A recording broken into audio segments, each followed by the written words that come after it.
But we're starting this hour with the Senate Judiciary Committee's scheduled vote, now just 4 days away, on whether to advance the nomination of Acting Attorney General Todd Blanche to be the nation's top law enforcer. All eyes are on two Republican committee members, Thom Tillis and John Cornyn, either of whom could tank Blanche's nomination.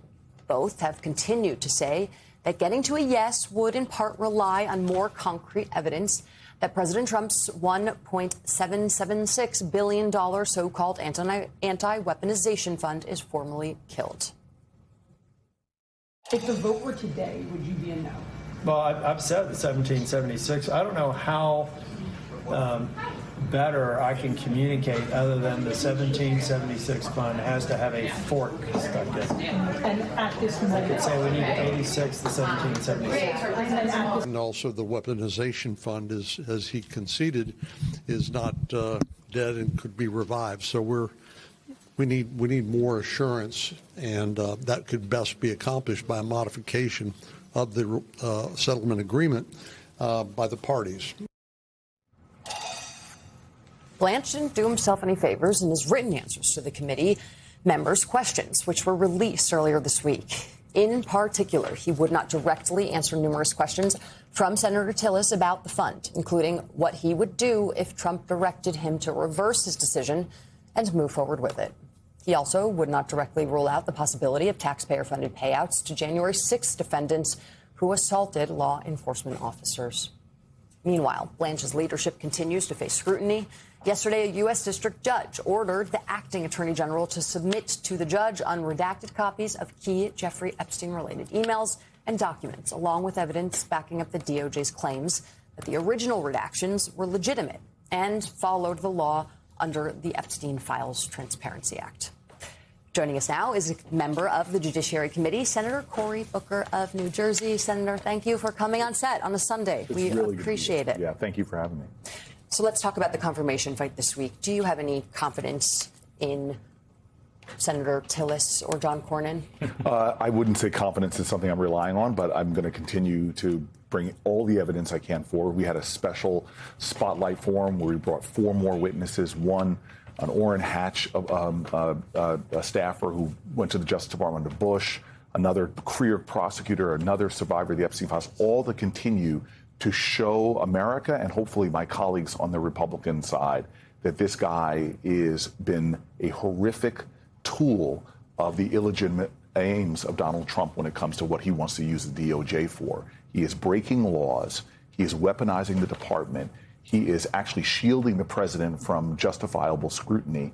And to let him continue in this position is really a danger to our country. Do you think the effort to move public opinion is going to sway 2 people who are not up for re-election? Yeah, look, I think that whatever we can do to put pressure on these folks to open their eyes and see the facts, not opinion, not partisanship, but really the facts about this individual, the more Republican voices I can try to bring in to the conversation so that they hear independent Republican voices, former judges, former career prosecutors. I think this all can help in their calculation. Whatever it takes, you've got to fight until the last second ticks off the clock, and that's what I intend to do.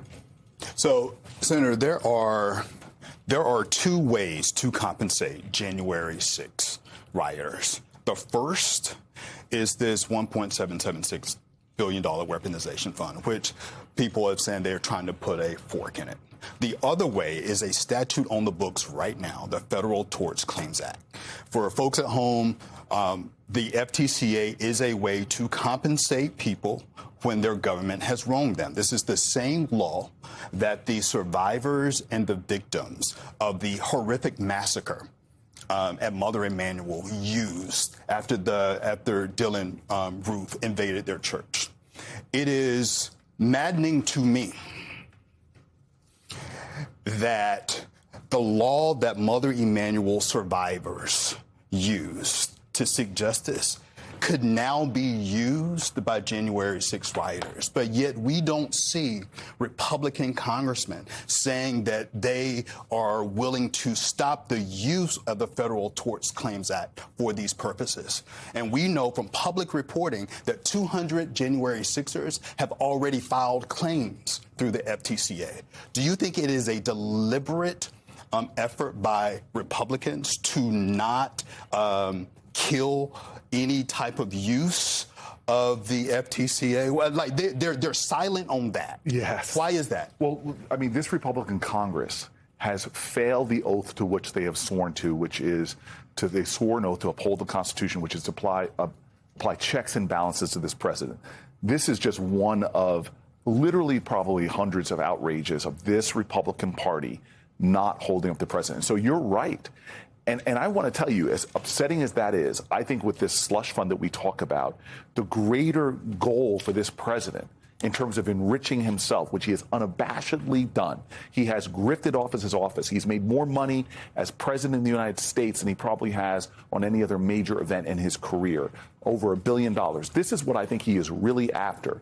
It is immunity on his tax cheating. Mm-hmm.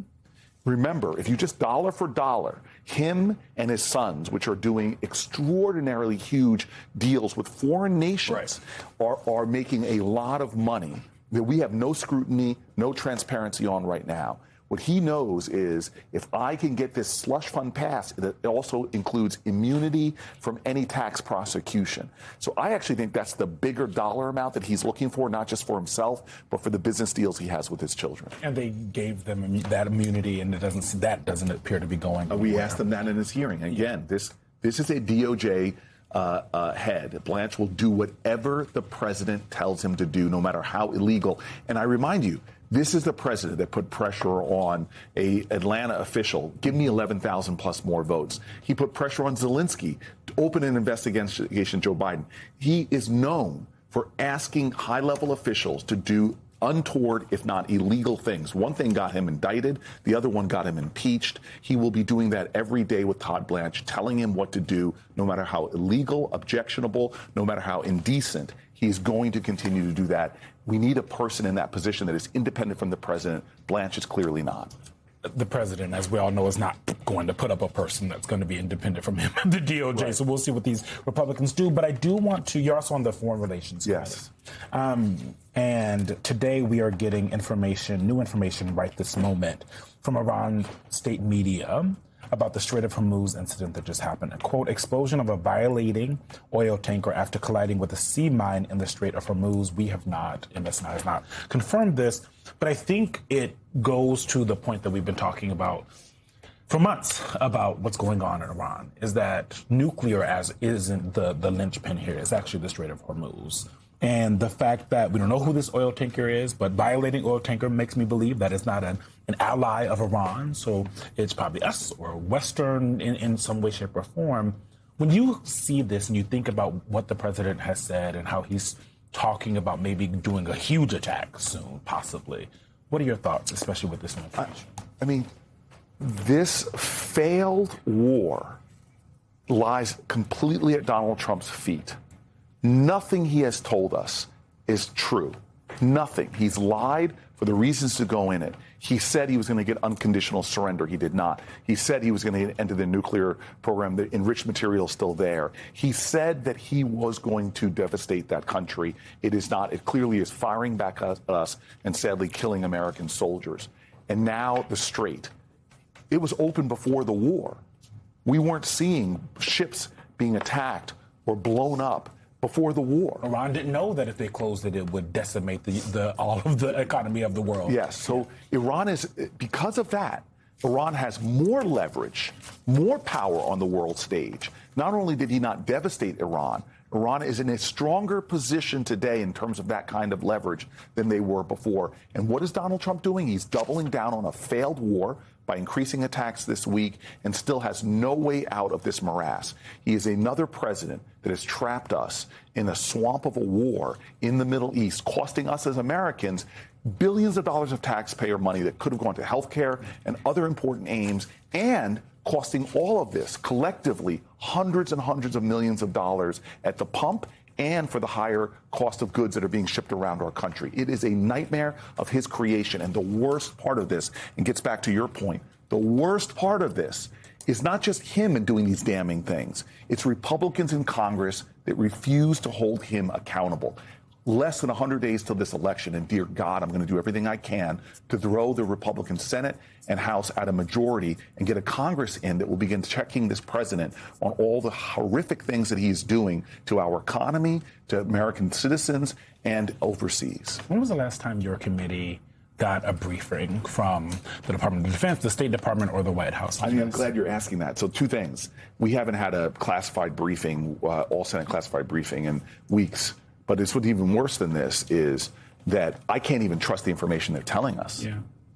I think the numbers they're saying in terms of the billions of dollars is lowballing it. And we see them trying to obscure the actual injuries of American soldiers or the deaths that we've seen. This administration, the first casualty of this war, before one missile was even sent, the first casualty was truth, because he's been lying to us from the beginning.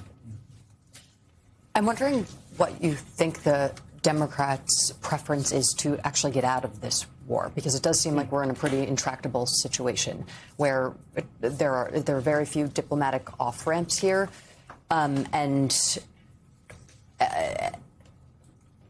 yet everyone wants this war to end and for prices to normalize and things to resume as normal. But it doesn't even seem like the administration would be able to come to any sort of agreement that could end this because of the issue of the Strait of Hormuz. So what, if Democrats had their pick of what would happen next, what is that? Well, there's a few things. One is we're not going to fund this war.